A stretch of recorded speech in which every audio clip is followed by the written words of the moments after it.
World Trade Organization has cut its global trade growth forecast for this year due to the ongoing conflict between Russia and Ukraine.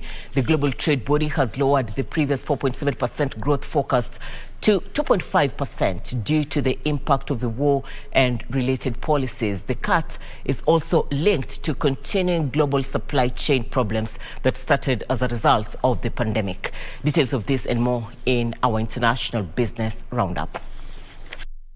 Director General Ngozi Okonjo said disruptions would make food more costly, expressing worry that there is a food crisis that is brewing.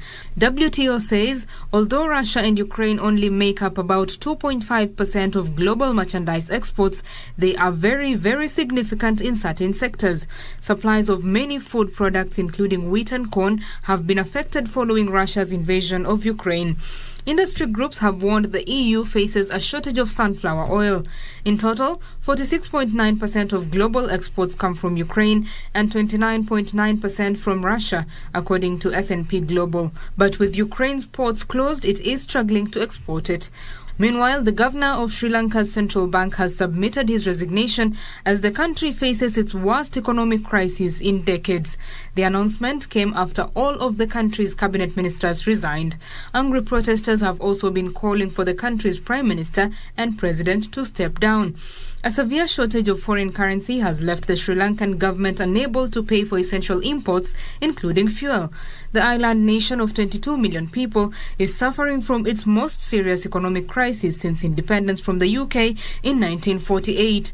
Sri Lankans are also dealing with shortages and soaring inflation after the country steeply devalued its currency last month ahead of talks with the International Monetary Fund for a bailout.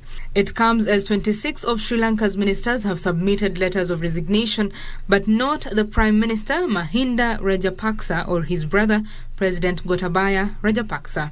Elsewhere, Tesla says it delivered a record number of its cars in the first quarter despite supply chain challenges.